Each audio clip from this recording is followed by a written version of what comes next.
Hello everyone. In the video, CMA Inter Students Direct Tax Amendments for December 2024 exam பார்க்க போறோம்.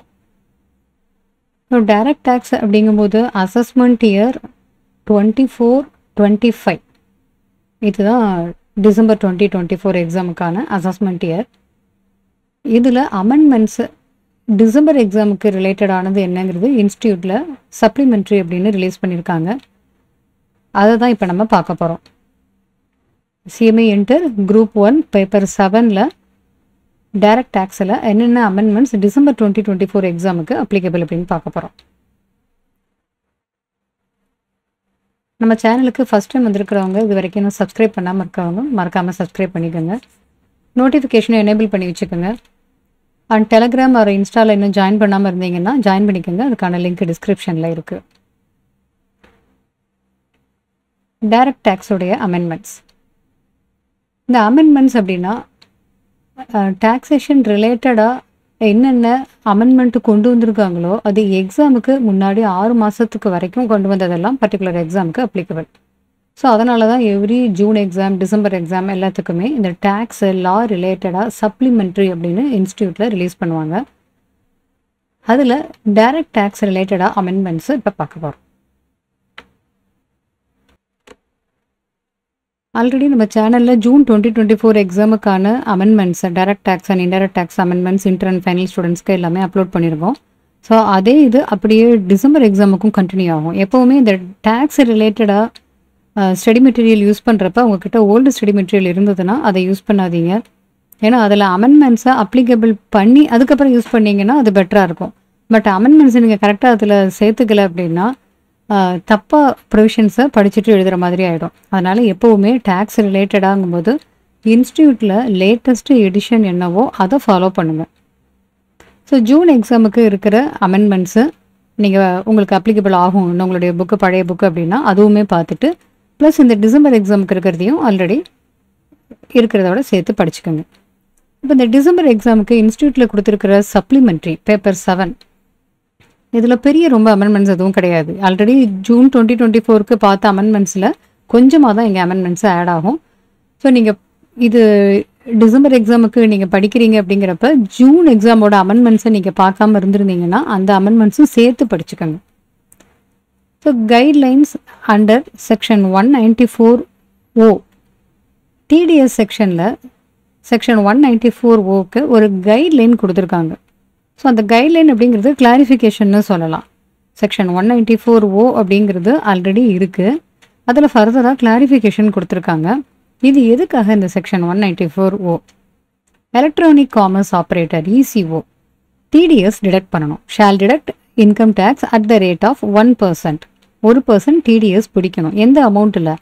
Cross amount of sale of goods அல்லது provision of service அல்லது both. Goods sale பண்ணினாலோ அல்லது service provide பண்ணாலோ அல்லது ரெண்டுமே பண்ணினாலோ அதனோட கிராஸ் அமௌண்ட்டில் 1% டிடிஎஸ்ஸை டிடக்ட் பண்ணணும். Facilitated through its digital or electronic facility or platform. ஒரு ECO தன்னுடைய டிஜிட்டல் பிளாட்ஃபார்ம் மூலமாக சேல் அல்லது சர்வீஸ் ப்ரொவைட் பண்ணுறதுக்கு பிளாட்ஃபார்மை யூஸ் பண்ணிக்க கொடுக்குறாரு. அப்படிங்கும்போது அவர் அந்த செல்லருக்கு பேமெண்ட் பண்ணும்போது டிடிஎஸ் 1% பிடிக்கணும். இதுதான் இந்த ப்ரொவிஷன். பட் இதுக்கு சில எக்ஸம்ஷன்ஸும் இருக்குது. என்ன எக்ஸம்ஷன் அப்படின்னா in case of certain individual or HUF fulfilling certain conditions. இதுக்கான கண்டிஷன்ஸை சாட்டிஸ்ஃபை பண்ணியிருக்கக்கூடிய சில இண்டிவிஜுவல்ஸ் HUFக்கு இந்த டிடிஎஸ் வராது. Exemption from the said deduction has been provided in case of certain individuals or HUF fulfilling certain conditions. The TDS எப்போ பிடிக்கணும்? At the time of credit or at the time of payment, whichever is earlier. இப்போ ஒரு pier seller கிட்ட இருந்து வாங்குறப்ப நடுவில் e-commerce operators இருக்காங்க. Buyer சைட்லேயும் இ-காமர்ஸ் ஆப்ரேட்டர் இருப்பாங்க, செல்லர் சைட்லேயும் இ-காமர்ஸ் ஆப்ரேட்டர் இருக்காங்க. இப்போ payment made by a buyer to a seller both e-commerce participant. Buyer seller ரெண்டு பேருமே இ-காமர்ஸில் பார்ட்டிசிபெண்ட்ஸு. ஸோ அதில் பண்ணும்போது இங்கே பேமெண்ட் பையர் செல்லருக்கு கொடுக்கும்போது நடுவில் எத்தனை இ-காமர்ஸ் ஆப்ரேட்டர் இருந்தாலும், அதாவது ஒரு இ-காமர்ஸ் ஆப்ரேட்டர்னால் நோ இஷ்யூ, யார் பேமெண்ட்டை லாஸ்ட்டாக பண்ணுறாங்களோ அவங்க வந்து டிடிஎஸ் பிடிக்கணும் அப்படிங்கிற மாதிரி எடுத்துக்கலாம். யார் பேமெண்ட் கொடுக்குறாங்களோ அவங்க எடுத்துக்கலாம். பட் மல்டிபிள் இ-காமர்ஸ் ஆப்ரேட்டர்ஸ் இருந்தாங்கன்னா யார் டிடிஎஸ் பிடிக்கணும் அந்த இஷ்யூ வரும். ஸோ இது 1 by 1 கொஸ்டின் ஆன்சரில் கிளாரிஃபிகேஷன் இந்த கைட்லைன்ஸில் கொடுத்துருக்காங்க. அதுதான் இப்போ நம்ம பார்க்க போகிறோம். இப்போ கைட்லைன்ஸில் ஃபஸ்ட்டு கொஸ்டினில் who should deduct tax at source, யார் டிடிஎஸ் பிடிக்கணும்? Where there are multiple e-commerce operator, நிறைய இ-காமர்ஸ் ஆப்ரேட்டர்ஸ் ஒரு டிரான்சாக்ஷனில் இன்வால்வ் ஆயிருக்காங்கன்னா டிடிஎஸ் பிடிக்க வேண்டிய ரெஸ்பான்சிபிலிட்டி யாருக்கு இருக்குது அப்படிங்கிற பாயிண்ட்டு இந்த கொஸ்டினாக கொடுத்து அதுக்கு கிளாரிஃபிகேஷனும் கொடுக்குறாங்க. ஸோ இது என்னென்னு பார்ப்போம். ஒரு சிச்சுவேஷனில் எக்ஸாம்பிளாக கொடுத்துருக்காங்க. சிச்சுவேஷன் 1 ஒவ்வொரு சிச்சுவேஷனாக எக்ஸ்பிளைன் பண்ணுறாங்க. அதாவது ஃபஸ்ட்டு சிச்சுவேஷனில் என்னென்னா மல்டிபிள் இசிஓ இருக்காங்க ஒரு டிரான்சாக்ஷனில், single transaction of sale of goods or provision of service ECO platform மூலமாக பண்ணுறாங்க. அங்கே seller side ECO is not the actual seller. Seller சைடில் இருக்கிற இசிஓ ஆக்சுவல் செல்லர் கிடையாது. அப்போ இன்னொருத்தர் செல்லராக இருக்காரு. அப்படிங்கும்போது இந்த சிச்சுவேஷனில் யார் டிடிஎஸ் பிடிக்கணும்? இப்போ இந்த டயக்ராமில் பார்த்தோம்னா பையர் இந்த எண்டில் இருக்கார், பையர் இந்த எண்டில் செல்லர், ரெண்டு பேருமே இ-காமர்ஸ் பார்ட்டிசிபெண்ட் அப்படின்னு சொல்கிறோம். பையர் சைடில் ஒரு இசிஓ இருக்கார், செல்லர் சைடில் ஒரு இசிஓ இருக்காங்க. இப்போ குட்ஸ் ஆர் சர்வீசஸ் எங்கேருந்து மூவ் ஆகுது? செல்லர்கிட்ட இருந்து பையருக்கு மூவ் ஆகுது. கன்சிடரேஷன் பையர்கிட்ட இருந்து செல்லருக்கு போகுது. பட் இன் பிட்வீன் யார் இருக்காங்க? பையர் சைடில் ஒரு இசிஓ, செல்லர் சைடில் ஒரு இசிஓ. சிம்பிளாக நமக்கு புரியிற மாதிரி பார்ப்போமே. இப்போ நம்மளே ஒரு பேமெண்ட்டு பண்ண போகிறோம், ஒரு பர்ச்சேஸ் பண்ண போகிறோம், அமேசான், ஃப்ளிப்கார்ட் அந்த மாதிரி எதுலையாவது வாங்குறோம்னு வச்சுப்போம். இப்போ செல்லர் சைடு இசிஓ அமேசான் எடுத்துப்போம். இப்போ அமேசான் செல்லர் சைடு இசிஓன்னு எடுத்துக்கிறோம். அதன் மூலமாக யார் சேல் பண்ணுறாங்களோ அவங்கள செல்லர்னு சொல்கிறோம். அமேசானில் சேல் பண்ணுற பர்சனுடைய ப்ராடக்ட்ஸ் எல்லாத்தையும் லிஸ்ட் பண்ணுறது, டிஸ்பிளே பண்ணுறது, அதுக்கான ஃபெசிலிட்டிஸ் எல்லாம் ப்ரொவைட் பண்ணுறது Amazon, that is seller side ECO.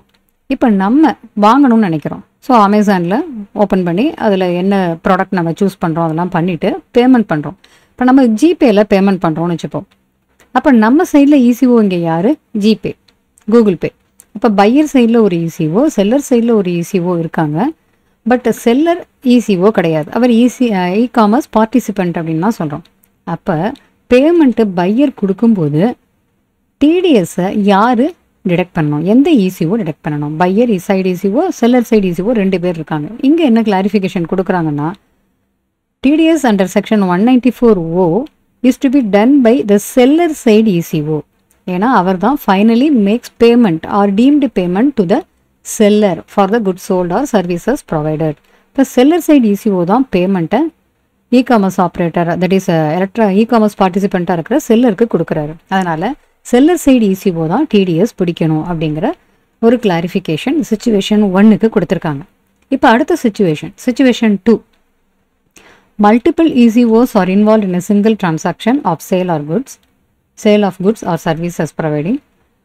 But இதில் செல்லர் சைடு இசிஓ தான் ஆக்சுவல் செல்லரு. இப்போ மேலே நம்ம என்ன பார்த்தோம்? செல்லர் வந்து இசிஓ கிடையாது, செல்லருங்கிறவர் இ-காமர்ஸ் பார்ட்டிசிபெண்ட்னு பார்த்தோம். இப்போ அடுத்த சிச்சுவேஷன் என்ன சொல்கிறாங்க? செல்லர் சைடு இசிஓவே செல்லராகவும் இருந்தார்னா யார் டிடிஎஸ் பிடிக்கணும் அப்படின்னு கேட்குறாங்க. இப்போ அதே சிச்சுவேஷன் இங்கே கொஞ்சம் மாறுது பாருங்கள். இந்த எண்டில் பையர் யார்? E-commerce participant.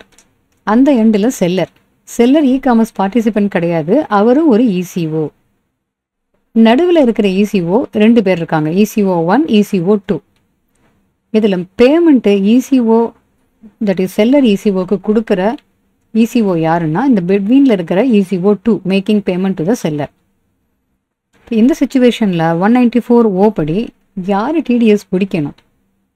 இசிஓ 2, இவர் தான் செல்லருக்கு பேமெண்ட் கொடுக்குறாரு. அதனால் டிடிஎஸ் 194Oவில் டிடெக்ட் பண்ண வேண்டியது ECO 2. The ECO finally makes payment or the deemed payment to the seller. இது சிச்சுவேஷன் 2 அப்படின்னு ஒரு கிளாரிஃபிகேஷன் கொடுத்துட்டாங்க. இதுக்கு அடுத்தது இன்னொன்று வராங்க.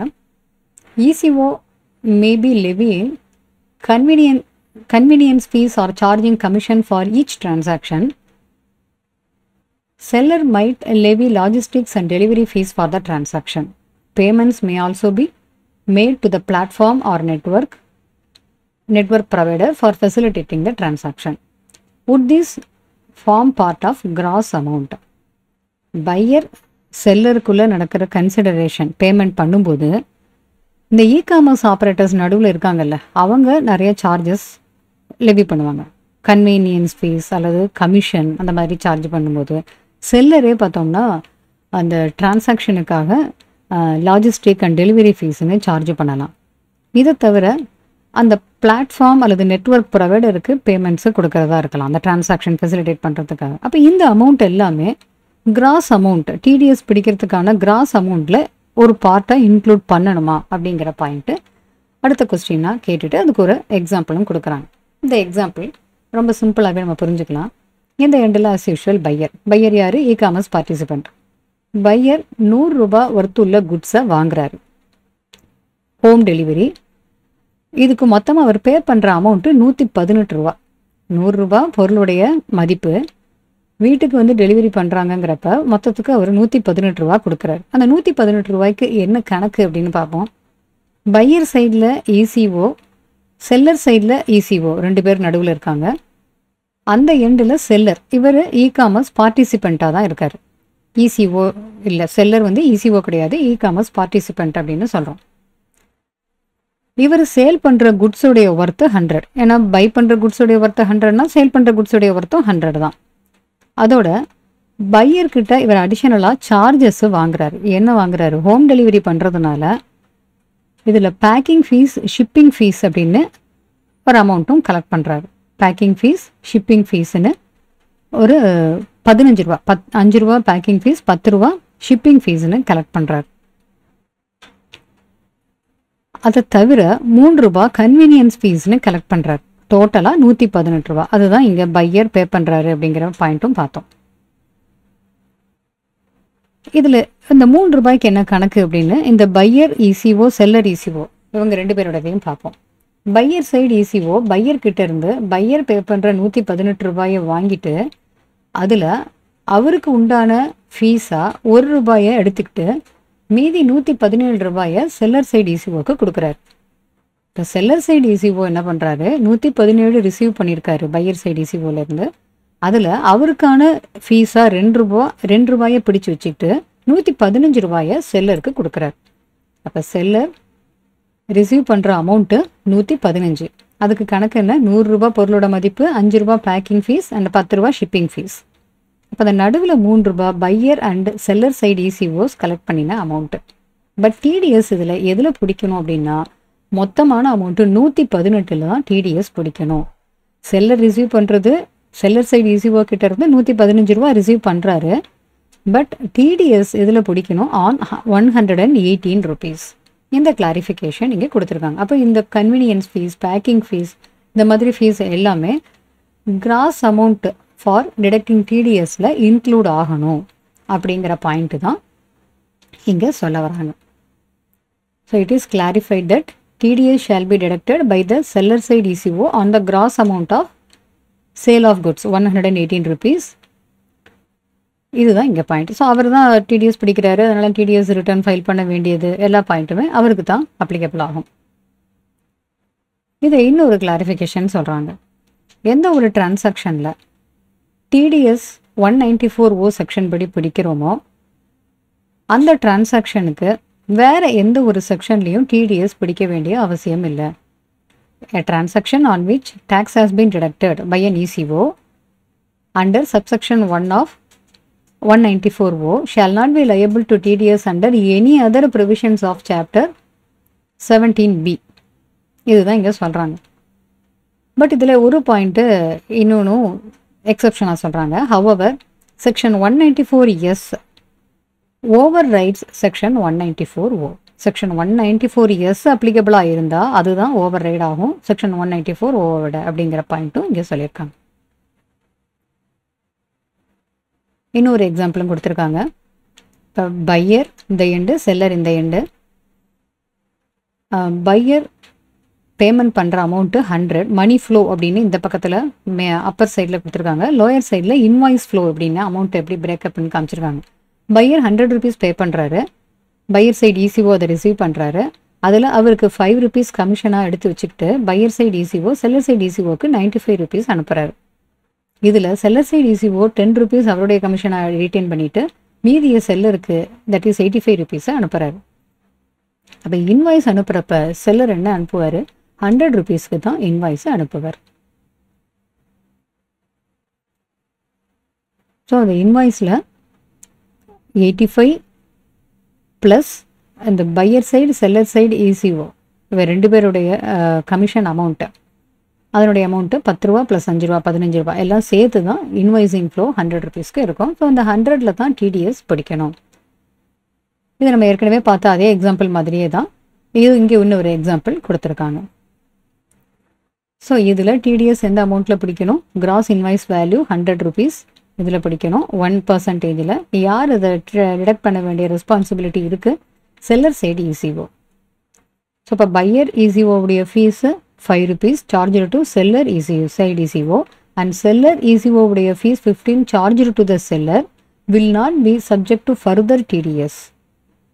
செக்ஷன் 194Hல இவங்க 2 பேரும் தனித்தனியாக டிடிஎஸ் பிடிக்கணும்னு அவசியம் இல்லை. ஏன்னா செக்ஷன் 194Oல வர்றப்ப வேறு எந்த செக்ஷன்லையும் டிடிஎஸ் பிடிக்க வேண்டாம் அப்படிங்கிற பாயிண்ட்டு பார்த்தோம் இல்லையா, அதை இங்கே சொல்கிறாங்க. பட் 194S வந்தால் அதுதான் ஓவர் ரைட் ஆகுங்கிற பாயிண்ட்டும் மறந்துடக்கூடாது. அடுத்து ஒரு கொஸ்டின் இந்த கைட்லைன்ஸில் கொடுத்துருக்கிறது, ஜிஎஸ்டி அல்லது various state levies and taxes other than ஜிஎஸ்டியோ மற்ற டாக்ஸஸோ இதெல்லாமே கிராஸ் அமௌண்ட் டிடிஎஸ் பிடிக்க வேண்டியதில் இன்க்ளூட் பண்ணணுமா வேண்டாமா அப்படிங்கிற கொஸ்டின். அதுக்கான ஆன்சர் என்னங்கிறத பார்ப்போம். இதில் கிளாரிஃபிகேஷன் என்ன கொடுத்துருக்காங்கன்னா, டிடிஎஸ் பிடிக்க வேண்டியது at the time of credit or payment which ever is ஏர்லியர்னு பார்த்தோம் இல்லையா. ஒருவேளை TDS at the time of credit detect பண்ணுறாங்க அப்படின்னா, when tax is deducted at the time of credit and the component of GST and various state levies and taxes, GSTO வேறு taxesோ அது எல்லாமே indicated separately தனித்தனியாக அதை செப்பரேட்டாகவும் காமிச்சிருக்காங்க. டிடிஎஸ் பிடிச்சது at the time of credit அப்படின்னு இருந்தால் தென் டேக்ஸ் அப்படிங்கிற அமௌண்ட்டை டிடிஎஸ் கால்குலேட் பண்ணுற கிராஸ் அமௌண்ட்லேருந்து டிடெக்ட் பண்ணிடணும். Tax shall be deducted under section 194O on the amount credited without including such GST or various other taxes. So, at the time of credit TDS பிடிக்கிறப்ப GSTயோ வேறு state டாக்ஸஸையோ அந்த cross அமௌண்ட்டில் include பண்ணக்கூடாது. TDS பிடிக்கிற அமௌண்ட்டில் இப்போ GST and other டாக்ஸஸை minus பண்ணிவிட்டு மீதி இருக்கிறதுல தான் டிடிஎஸ் பிடிக்கணும். பட் ஒருவேளை டிடிஎஸ் டிடெக்ட் பண்ணுறது ஆன் பேமெண்ட் பேசிஸில் இருந்ததுன்னா அப்போ மொத்த அமௌண்ட்டுக்குமே தான் டிடிஎஸ் பிடிக்கணும். ஏன்னா it is not possible to identify that payment with GST or various other state taxes component of the amount to be invoiced in the future. ஃபியூச்சரில் இன்வைஸ் பண்ணுறதுல எவ்வளவு டிடிஎஸ் அந்த ஜிஎஸ்டி அப்படிங்கிறதெல்லாம் பார்க்க முடியாது. அதனால் டிடிஎஸ் அமௌண்ட் மொத்த அமௌண்ட்டுக்குமே பிடிக்கிறதா இருக்கும். ஹோல் அமௌண்ட்லேயுமே டிடிஎஸ் பிடிக்கிறதா இருக்கும். எப்போ? TDS deducted on payment basis. அடுத்த பாயிண்ட்டு, பர்ச்சேஸ் ரிட்டர்ன் இருந்ததுன்னா டிடிஎஸ் ஆல்ரெடி பிடிச்சதுக்கு என்ன அட்ஜஸ்ட்மெண்ட் பண்ணணும் அப்படின்னு கேட்குறாங்க. இப்போ ஆல்ரெடி டிடிஎஸ் பிடிச்சாச்சு. இப்போ அந்த பர்ச்சேஸ் பண்ணதை பையரை ரிட்டர்ன் பண்ணிட்டாரு. இப்போ இந்த சமயத்தில் அந்த டிடிஎஸை என்ன பண்ணணும்? Tax deducted may be adjusted against next purchase against the same seller. அதே செல்லர்கிட்ட அடுத்த பர்ச்சேஸ் பண்ணுறப்ப ஆல்ரெடி டிடக்ட் பண்ண டேக்ஸை அட்ஜஸ்ட் பண்ணிக்கலாம். It may be adjusted. But ஒருவேளை இந்த பர்ச்சேஸ் ரிட்டர்னை ரீப்ளேஸ்மெண்ட் பண்ணிட்டாங்க அப்படின்னு வச்சுப்போம். பர்ச்சேஸ் ரிட்டர்ன் பண்ணதை அப்படியே இல்லாமல் வேறு ஒரு குட்ஸை ரீப்ளேஸ் பண்ணிட்டாங்கன்னா நோ அட்ஜஸ்ட்மெண்ட் இஸ் ரெக்வயர்ட். அப்போ அங்கே டிடிஎஸில் அட்ஜஸ்ட்மெண்ட் தேவையில்லை if the purchase return is replaced. Next point, how will discounts given by seller as an e-commerce participant or by any multiple e-commerce operators be treated while calculating gross amount? TDS பிடிக்க வேண்டிய gross அமௌண்ட்டில் டிஸ்கவுண்ட்டை எப்படி treat பண்ணணும்? GST and other state taxes எப்படி treat பண்ணணும்னு பார்த்தோம். Purchase return என்னென்னு பார்த்தோம். இப்போ என்ன சொல்கிறாங்க? டிஸ்கவுண்ட் கொடுக்குறாங்க. டிஸ்கவுண்ட் செல்லர் கொடுத்துருக்கலாம் அல்லது நடுவில் இருக்கிற இ-காமர்ஸ் ஆப்ரேட்டர்ஸ் யாராவது கொடுத்துருக்கலாம். அதை எப்படி ட்ரீட்மெண்ட் பண்ணணும்? அதையும் டிடிஎஸில் சேர்த்துக்கணுமா கூடாதா? அதை தான் இங்கே கேட்குறாங்க. கிராஸ் அமௌண்ட்டில் இன்க்ளூடடாக இல்லையா? இப்போ ஃபஸ்ட்டு செல்லர் கொடுக்குற டிஸ்கவுண்ட் எப்படின்னு பார்ப்போம். செல்லர் டிஸ்கவுண்ட் கொடுக்குறாரு அப்படின்னா செல்லரே கொடுக்குற டிஸ்கவுண்ட்டுங்கிறதுனால ப்ரைஸும் ரெடியூஸ் ஆகிருக்கும். அதனால் அந்த ரெடியூஸ்டு ப்ரைஸில் தான் டிடிஎஸ் கால்குலேட் பண்ணணும். இப்போ ஒரு ப்ராடக்ட்டுடைய ப்ரைஸு 100 ருபீஸ்னு வச்சுப்போம். செல்லர் 10 ரூபா டிஸ்கவுண்ட் கொடுத்து 90 ரூபாய்க்கு விற்கிறாரு அப்படிங்கும்போது இன்வாய்ஸும் 90 ரூபாய்க்கு தான் இருக்கும். அதனால் இதுதான் கிராஸ் அமௌண்ட், 90 தான் கிராஸ் அமௌண்ட், அதில் தான் டிடிஎஸ் பிடிக்கணும். சப்போஸ் செல்லர் டிஸ்கவுண்ட் கொடுக்காம பையர் ECO அல்லது செல்லர் ECO டிஸ்கவுண்ட் கொடுக்குறாங்கன்னு வச்சுப்போம். அப்படி இருக்கிறப்ப கிராஸ் அமௌண்ட் டிடிஎஸ்க்கு என்னவா எடுத்துக்கலாம்? இப்போ பையர் இந்த எண்டில் இ-காமர்ஸ் பார்ட்டிசிபெண்ட், இந்த எண்டில் seller e-commerce participant. Buyer purchase பண்ணுற குட்ஸுடைய ஒர்த்து 100, அதாவது செல்லர் சேல் பண்ணுறது 100 ருபீஸ்க்கு, ரிசீவ்ஸ் 100, செல்லர் ரிசீவ் பண்ணுறதும் 100 தான். ஆனால் பையர் பே பண்ணுறது எவ்வளோனா 90. அதுக்கு ரீசன் என்னென்னா பையர் சைடு ஈஸிஓ 10 ரூபாய் டிஸ்கவுண்ட் கொடுக்குறாரு. ஸோ அதனால் என்ன ஆகும், பையர் 90 ரூபா தான் பே பண்ணுவார். பையர் சைடு ஈஸிஓ அந்த டிஸ்கவுண்ட் 10 ரூபாயும் சேர்த்து செல்லர் சைடு ஈஸிஓக்கு 100 ரூபா பே பண்ணுவார்.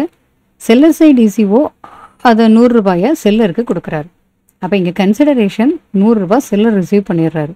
இப்போ இன்வாய்ஸ் அமௌண்ட் இங்கே என்ன இருக்கும், செல்லர் ரிசீவ் பண்ணுற 100 ருபீஸ்க்கு தான் இருக்கும். அப்போ இதுதான் கிராஸ் அமௌண்ட். இப்போ டிடிஎஸ் இதில் கேல்குலேட் பண்ணணும், 100ல் தான் கேல்குலேட் பண்ணணும். Tax will therefore be deducted by the seller side ECO on 100 rupees which is the gross amount of sales. இப்போ டிடிஎஸ் செக்ஷன் 194O அதுக்கான கைட்லைன்ஸ் என்னென்னு பார்த்தோம். இப்போ அடுத்தது இன்கம் டேக்ஸ் ரிட்டர்ன் ரிலேட்டடாக verification of income tax return அதுக்கான time limit, இதுக்கு ஒரு அமெண்ட்மெண்ட் வந்திருக்கு. அது என்னென்னு பார்க்கலாம். Time limit for verification of return of income after uploading. Income tax return சைட்டில் அப்லோட் பண்ணதுக்கு அப்புறமா வெரிஃபிகேஷன் கண்டிப்பாக பண்ணணும். பட் அதுக்கு டைம் லிமிட் இருக்குது. அந்த டைம் லிமிட்டில் சேஞ்சஸ் இருக்குது. அது என்ன அப்படிங்கிறத இங்கே பார்க்கலாம். Time limit for verification of income tax return is 30 days from the date of transmitting the data of ITR electronically. E-filing பண்ணி அதிலிருந்து 30 நாள் அப்படின்னு சொல்கிறாங்க. அதுக்கு ஃபர்தராக கிளாரிஃபிகேஷன் என்ன சொல்கிறாங்கன்னா, வெரிஃபிகேஷன் இப்போ நார்மலாக இந்த மாதிரி ரிட்டர்ன் ஃபைல் பண்ணுறப்ப வெரிஃபிகேஷன் பண்ணலாம் அல்லது ITR-V பண்ணலாம். ப்ராக்டிக்கலாக எப்படி இன்கம் டேக்ஸ் ரிட்டர்ன் ஃபைல் பண்ணணும் அப்படிங்கிற வீடியோவும் நம்ம சேனலில் அப்லோட் பண்ணியிருக்கோம். ஸோ அதுவும் பாருங்கள், அதில் இந்த டீட்டெயில்ஸ் எல்லாமே இருக்கும். அது உங்களுக்கு யூஸ்ஃபுல்லாக இருக்கும். இதில் கிளாரிஃபிகேஷன் என்ன கொடுக்குறாங்க அப்படின்னா, இப்போ ரிட்டர்ன் அப்லோட் பண்ணியாச்சு, வெரிஃபிகேஷன் அல்லது ITR-V சப்மிட் பண்ணது 30 நாளைக்குள்ளே பண்ணிட்டாங்க, ரிட்டர்ன் அப்லோட் பண்ணி 30 நாளைக்குள்ளே பண்ணிட்டாங்க அப்படின்னா, அந்த நேரத்தில் the date of uploading the return of income அப்படிங்கிறது considered as the date of furnishing the return of income. என்னைக்கு இன்கம் டேக்ஸ் ரிட்டர்னை அப்லோட் பண்ணினாங்களோ அன்றைக்கே அவங்க ரிட்டர்னும் ஃபர்னிஷ் பண்ணிட்டாங்கன்னு ஏற்றுக்குவாங்க. ஏன்னா 30 நாளைக்குள்ளே வெரிஃபிகேஷன் பண்ணிட்டாலே போதும், கரெக்டாக அந்த 30வது நாளில் நீங்கள் பண்ணினா கூட நோ இஷ்யூ அப்படிங்கிற மாதிரி எடுத்துக்கிறாங்க. ஸோ இன்கம் டேக்ஸ் ரிட்டர்ன் என்றைக்கு அப்லோட் பண்ணினீங்களோ அதிலிருந்து 30 நாளைக்குள்ளே வெரிஃபிகேஷனோ ITR-V-யோ சப்மிட் பண்ணிட்டோம்னா, என்றைக்கு அப்லோட் பண்ணோமோ அன்றைக்கே ரிட்டர்ன் ஃபர்னிஷ் பண்ணியாச்சு. அப்போ லேட் ஃபைலிங் அந்த மாதிரிலாம் அங்கே வராது, அதை கன்சிடர் பண்ணிப்பாங்க. But income tax return upload பண்ணிவிட்டு வெரிஃபிகேஷனோ ITR-V-யோ நம்ம கொடுக்குறது ஆஃப்டர் 30 days ஆஃப் அப்லோடிங்காக இருந்தால் அந்த இடத்துல verification date or ITR-V submission date அதை தான் date of furnishing return of இன்கம்னு ட்ரீட் பண்ணுவாங்க. அப்போ என்ன ஆகும், 30 நாளைக்கு அப்புறம் தானே நம்ம வெரிஃபிகேஷன் ITR-V சப்மிட் பண்ணியிருக்கோம். அப்படி இருக்கும்போது அந்த டேட் எடுக்கும்போது மேபி அது டியூ டேட்டை தாண்டி இருக்கலாம். So all consequences of late filing of return under the act shall follow. So அந்த மாதிரி சுச்சுவேஷனில் லேட் ஃபைலிங் அப்படிங்கிற சுச்சுவேஷனுக்குள்ளே அது வந்துருச்சுன்னா அதுக்கான கான்சிக்வன்சஸ் அங்கே ஃபாலோ அது அப்ளை ஆகும் அப்படிங்கிறது தான் இங்கே சொல்ல வராங்க. ஃபர்தராக இன்னொரு கிளாரிஃபிகேஷனும் கொடுக்குறாங்க. Where the return of income is not verified within 30 days. Income tax return upload பண்ணி 30 நாளைக்குள்ளே வெரிஃபிகேஷனே பண்ணலை, அப்படி இல்லைன்னா ரிட்டர்ன் ஃபைல் பண்ண வேண்டிய டியூ டேட் வரைக்கும் அதை வெரிஃபை பண்ணலை, விச் வெரிஸ் லேட்டர், ரெண்டில் லேட்டரான டைம் வரைக்கும் அவங்க வெரிஃபிகேஷனே பண்ணலை அப்படிங்கும்போது அந்த ரிட்டர்ன் இன்வேலிட் ரிட்டர்னாக மாறிடும். ரீசன் என்ன, நான் வெரிஃபிகேஷன். அதனால் அதே மாதிரி ITR-V கொடுக்குறப்ப the date on which duly verified ITR-V is received at CPC shall be considered for purpose of determination of 30 days period. Income tax return upload பண்ணதுலேருந்து வெரிஃபிகேஷன் பண்ணலாம், அப்படி இல்லைன்னா ITR-V சப்மிட் பண்ணலாம். அது இந்த அட்ரஸ்க்கு சப்மிட் பண்ணணும். ஸோ அதை சப்மிட் பண்ணும்போது அவங்க எப்போ ரிசீவ் பண்ணுறாங்களோ அந்த டேட்டை அங்கே கன்சிடர் பண்ணிப்பாங்க அப்படின்னு சொல்கிறாங்க. அடுத்தது வெரிஃபிகேஷன் ஆஃப் ரிட்டர்ன். ஒரு இண்டிவிஜுவல் அல்லது HUF ரிட்டர்ன் ஃபைல் பண்ணுறப்ப வெரிஃபிகேஷன் பண்ணுற மோட் எப்படி இருக்கணும் அப்படிங்கிறத சொல்லியிருக்காங்க. இண்டிவிஜுவல் HUF உடைய அக்கௌண்ட்ஸ் 44AB டேக்ஸ் ஆடிட் பண்ண வேண்டிய அக்கௌண்ட்ஸாக இருந்ததுன்னா வெரிஃபிகேஷன் பண்ண வேண்டியது with digital sign, electronically with digital sign or transmitting the data electronically in the return under EVC electronic verification code மூலமாக. Where total income assessable during the previous year of a person being an individual of the age 80 years or more at any time during the previous year and who furnishes the return in form number ITR1 Sahaj or form number ITR4 Sugam. 80 years தாண்டின ஒரு individual அவங்க ITR1 R ITR4 file பண்ணுறாங்க அப்படின்னு வச்சுப்போம். அவங்களுக்கு electronically with digital sign பண்ணலாம் verification, அல்லது EVC electronic verification code மூலமாக, அல்லது ITRV சப்மிட் பண்ணலாம், அல்லது பேப்பர் ஃபார்மில் பண்ணலாம். இதை தவிர மற்ற இண்டிவிஜுவல் HUF எல்லாருக்குமே any mode specified above other than paper mode. So நம்ம இப்போ பார்த்தது டைரக்ட் டேக்ஸில் amendments for December 2024 exam CMA interest ஸ்டூடெண்ட்ஸுக்கானது. இந்த வீடியோவை உங்களுடைய ஃப்ரெண்ட்ஸ் எல்லாருக்குமே ஷேர் பண்ணுங்கள், அவங்களுக்கு இது யூஸ்ஃபுல்லாக இருக்கும். டிசம்பர் 2024க்கு எக்ஸாம் ப்ரிப்பேர் பண்ணிட்டு இருக்கிற ஸ்டூடெண்ட்ஸ் யாருக்காவது ஆன்லைன் ரெக்கார்டட் கிளாஸஸ் வேணும் அப்படின்னா நம்ம எமினன்ஸில் ஆன்லைன் ரெக்கார்டட் கிளாஸஸ் அவைலபிளாக இருக்குது. ஸோ அது ரிலேட்டடாக உங்களுக்கு ஃபர்தராக டீட்டெயில்ஸ் வேணும்னா 7010873496 இந்த நம்பருக்கு வாட்ஸ்அப் பண்ணி டீட்டெயில்ஸ் நீங்கள் கேட்டுக்கலாம். நம்ம அடுத்த ஒரு டாப்பிக்கில் மீட் பண்ணலாம்.